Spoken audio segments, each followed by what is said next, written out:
تاکہ اس میں کوئی غلطی کا احتمال باقی نہ رہے۔ اگر تم نے میری ہدایات کے مطابق عمل کیا، اتباع کی، تو اللہ پاک ضمانت دیتے ہیں فلا خوف علیہم ولا هم یحزنون۔ یہ دونوں باتیں دنیا اور آخرت پر محیط ہیں۔ لیکن صاحب کو نیند آئی تو گھر تشریف لے جائیں، او بغلول اٹھا اس بدھو کو، سونا ہے میرے سامنے مت بیٹھ، میری باپ کی عمر کا بڑا آدمی کو میں اٹھا دوں گا، سونا ہے تو چلے جاؤ یہاں سے۔ الو باٹا کہیں گا آ گیا مجھے مراقبے دکھانے کے لیے۔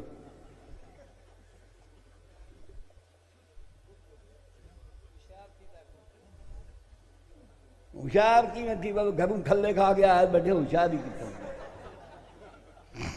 انہیں گھروڑواں گھتے بھجدا ہی کہیں لگا۔ فَإِمَّا يَأْتِيَنَّكُم مِّنِّي ہُدًى، اللہ پاک فرماتے ہیں کہ اس دنیا میں تم کو بھیجا ہے دنیا کی زندگی کو کامیابیوں سے سرفراز کرنے کے لیے۔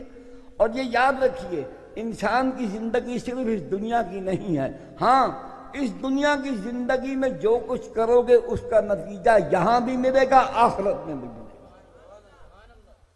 وہ نتیجے دونوں قسم کے ہیں، اچھے بھی اور برے بھی۔ اگر حکم کے مطابق تم نے زندگی گزاری، اتباع کی، جیسا حکم دیا گیا اس کو پورا پورا عمل میں لانے کی تم نے کوشش کی، فمن تبع ہدایا، تو اللہ ضمانت دیتا ہے فلا خوف علیہم ولا هم یحزنون۔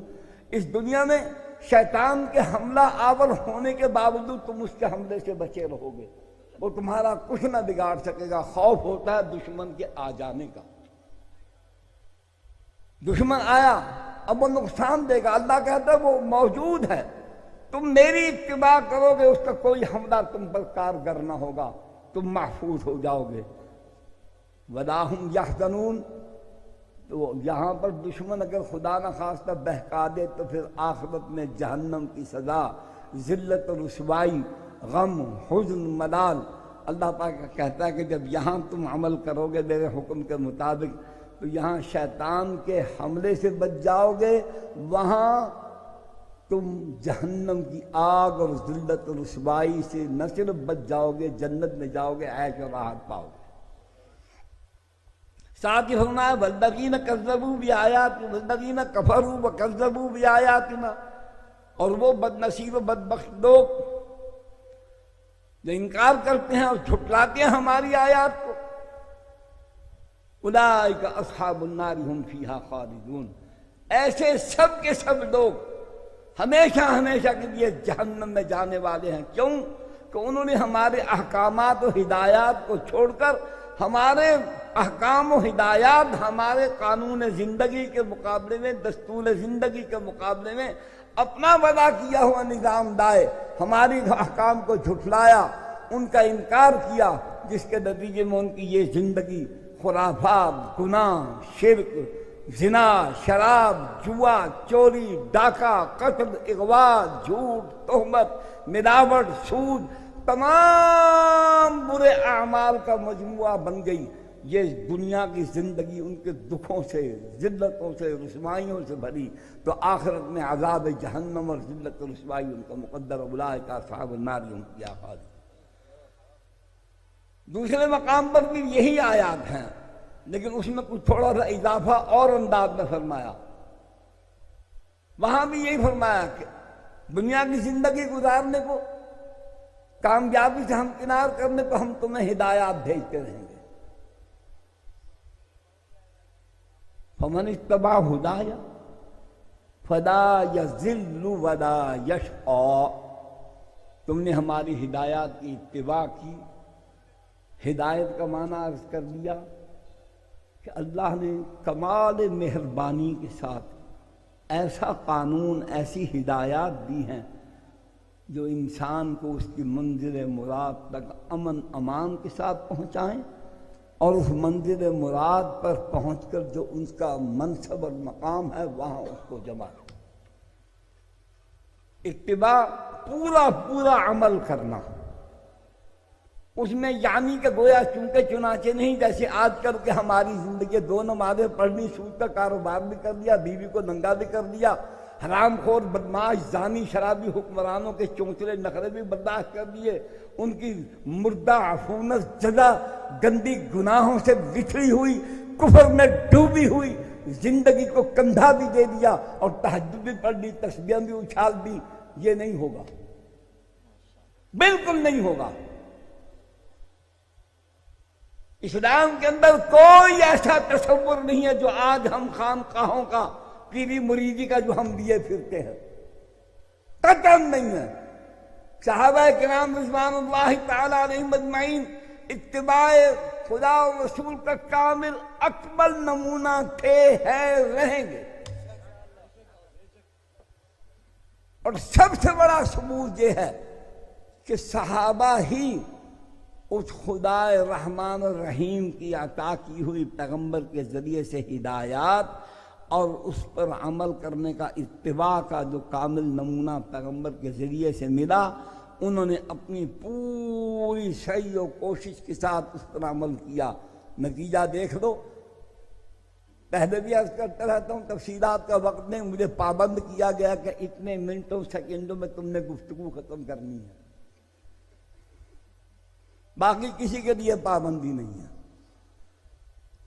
میں تو صبر کر جاؤں گا، وسعت دل ہے بہت، وسعت صحرا کم ہے، اس لیے مجھ کو تڑپنے کی تمنا کم ہے۔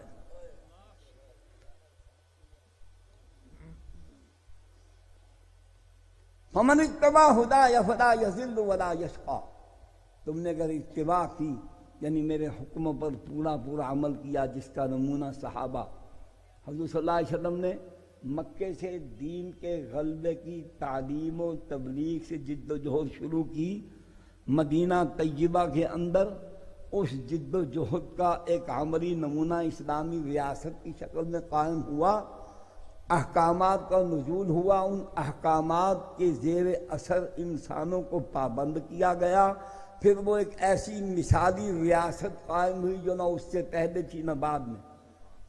پھر اس نظام حکومت و ریاست کے ذریعے سے پیغمبر صلی اللہ علیہ وسلم نے دنیا کے تمام باطل نظاموں، باطل ادیان کے سیاسی، معاشی، اخلاقی، تہذیبی، تمدنی ہر قسم کے غلبے کو ختم کیا، اور اس کے راستے میں جو مزاحم ہوئے ان کے قرب و جوار میں ان تمام کو جنگ کے ذریعے، جہاد کے ذریعے سے فتح کیا، خیبر فتح کیا، پھر تا آنکہ مکہ فتح کیا۔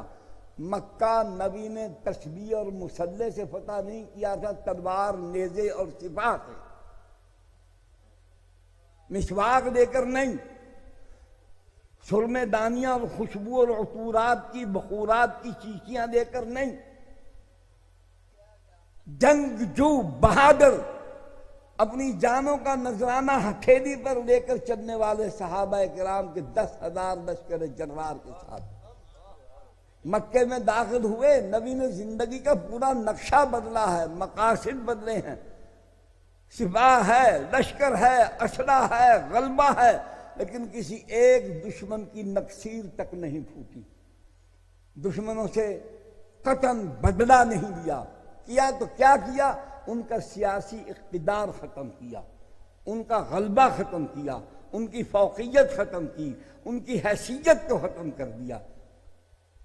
اور صاحب فتح مکہ کے خطبہ میں فرما دیا، کل شیء من امر الجاہلیت تحت قدمی موضوع، کہ جاہلیت کے زمانے کی تمام چیزیں، تمہارا کر و فر، ٹھاٹ باٹ، نظام، حکومت، ریاست، عدالت، تہذیب، تمدن، ثقافت، کلچر، اخلاق، معاشیات، سب کچھ ختم خدا نے مجھ محمد کے پاؤں تلے ان کو کچل کر ہمیشہ کے لیے پناہ کر۔ دشمنوں سے یہ کہ جاؤ، میں آج تم سے بدلہ نہیں لوں گا، اپنے بھائی یوسف کی سنت پر عمل کرتے ہوئے میں آج تم کو معاف کرتا ہوں۔ اقتدار ختم کیا، سیاسی غلبہ ختم کیا، حکومت کو ختم کیا، پرانا سارا نظام بدل کے رکھ دیا۔ نبی یہاں تک پہنچے ہیں، صحابہ کرام نے نبی کی اتباع کی، تو اس اتباع کے نتیجے میں ملا کیا؟ یمن فتح، روم فتح، لبنان فتح، یونان فتح، حبشہ فتح، مصر فتح، ایران فتح، خراسان فتح، چین فتح، ہندوستان فتح. یہ وہ لوگ تھے جو اتباع کے معنوی اعتبار سے صحیح پیروکار تھے. خداوند قدوس کی نصرت شامل حال نہیں.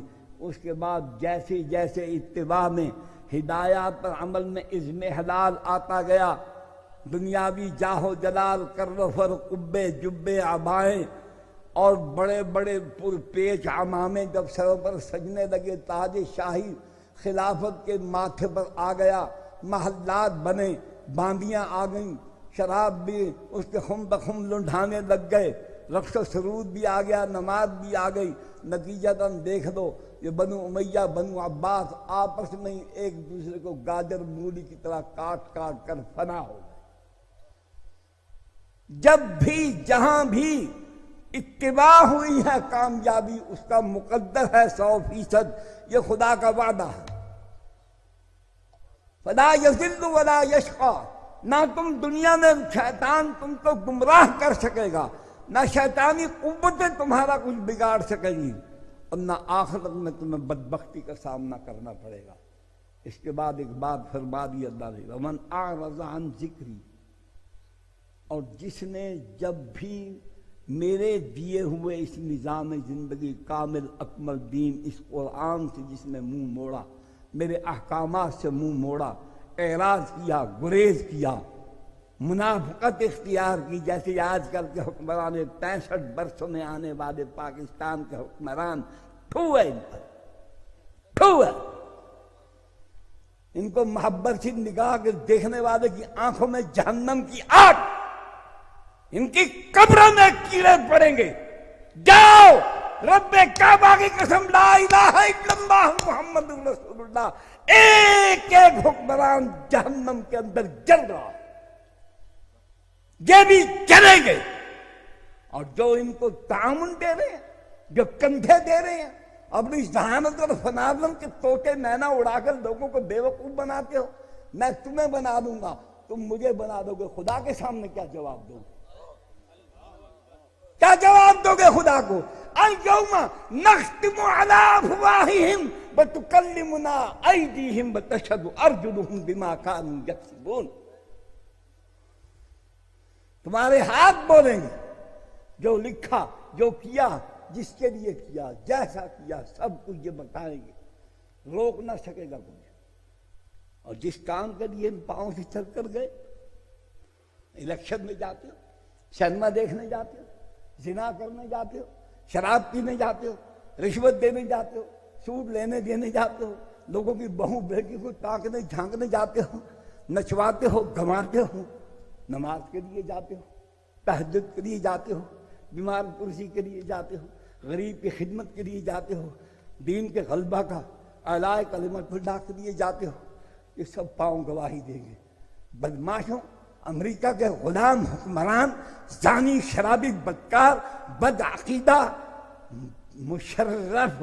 مشرف نہیں، مخرف،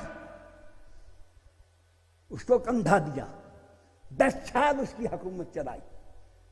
اب ان کے پیچھے لگے ہوئے، ہم نے یہ کیا. کیا کیا تم نے؟ خدا کے سامنے جواب نہیں دینا.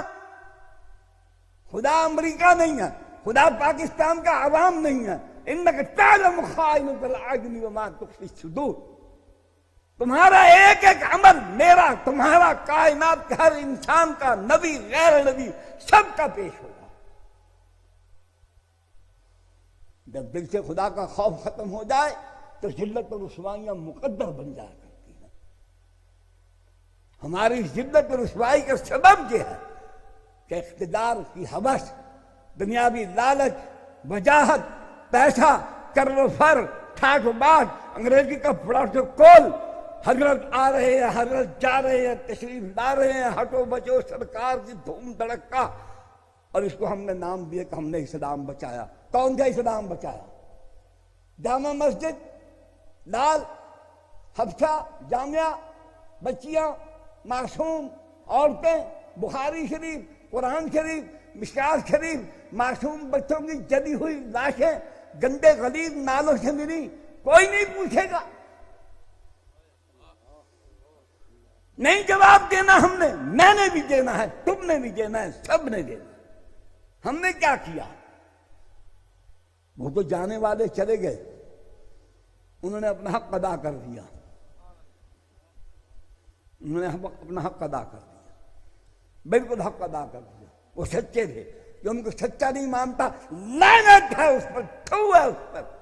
کائنات کی ساری خلاقتیں اس کے منہ میں پیشاب، جو ان کو سچا نہیں مانتا۔ سچے تھے، حق والے تھے، حق پرست تھے، حق جو، حق شناس و حق گو، حق پسند، وہی تھے۔ ہم نہیں، ہم جھوٹے، ہم مکار، ہم فریبی، ہم نفس پرست، ہم نفس کے غلام، ہم دنیا کے کتے کتے کتے ہم ہیں۔